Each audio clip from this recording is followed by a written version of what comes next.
Act 2. For most of this act, we are on ships in the English Channel. Scene 1. Aboard the San Martin, Medina Sidonia's flagship.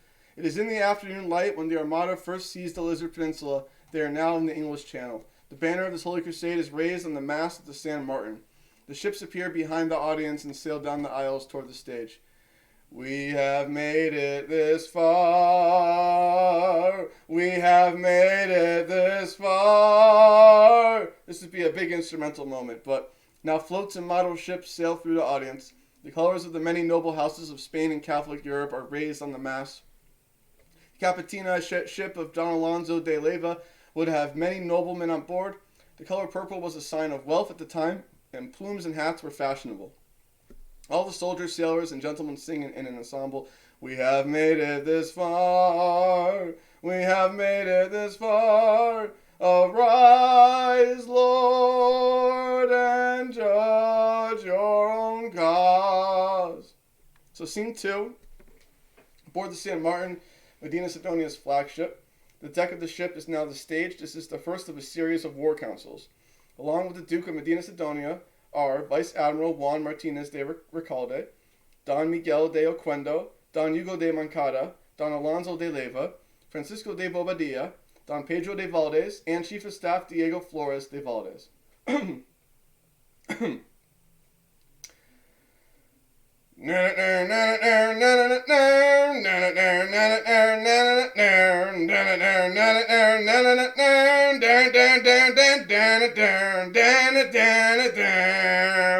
My good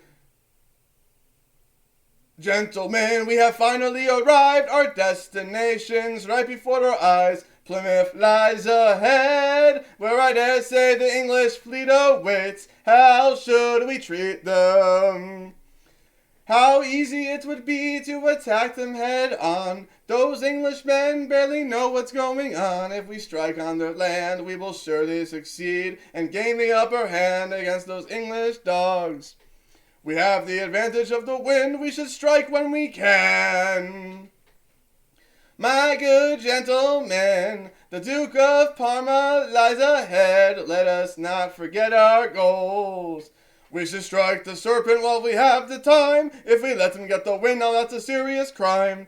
Perhaps a deep water port will serve our purposes well. The harbor is protected by a certain narrowness. Even if we landed our forces, all our ships wouldn't fit. But I assure you, my lords, if our troops did indeed land, those English volunteers would run as far as they can. You're all very brave, my lords and officers, but Diego is correct. Let us not forget the task at hand. To kill a few English dogs is not the same as conquering. So let us meet the Duke of Parma and accomplish our king's plan. I'm telling you, the wind could change at any single time. Without the advantage, our ships will be challenged by the swiftness of El Drake, and we all know what that man is capable of. Rick Holiday speaks well. We should pummel when we can. Then they will turn to sand, and their ships will be no more. I say we sail on and continue our great and holy crusade.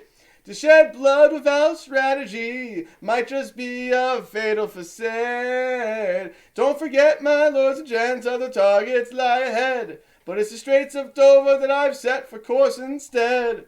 It is true the Isle of Wight is before us. Such a place would be better to deploy our troops and begin this sacred invasion. So that's what we'll do. We'll sail on ahead and won't go any further than that heathen beachhead. If we don't hear word from the Duke of Parma, we should consider action on the Isle of Wight. It's almost like you people don't listen to me. I have the experience of commanding at sea, and I am telling you all the truth. If that wind changes, it could be a disaster. Have faith in the Lord, dear Admiral Recalde. How could he let us fail? Recalde approaches Diego and glares into his eyes. Don Pedro grabs Recalde's shoulder.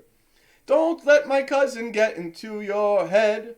Instead of his mind, he speaks hot air instead. The king has appointed me chief of staff of this great armada. Oh, kiss my ass! Don Pedro and Diego plunge at one another, but the other officers restrain them.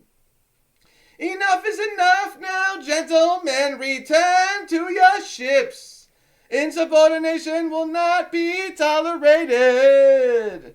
We will sail on as far as the Isle of Wight, and await the word of the Duke of Parma, and at the Straits of Dover we will ferry his troops, and that's where we will fight. We will sail on as far as the Isle of Wight, and await the word of the Duke of Parma, and at the Straits of Dover we will ferry his troops, and that's where we will begin the fight. That's where we will fight. That's where we will fight. That's where we will fight.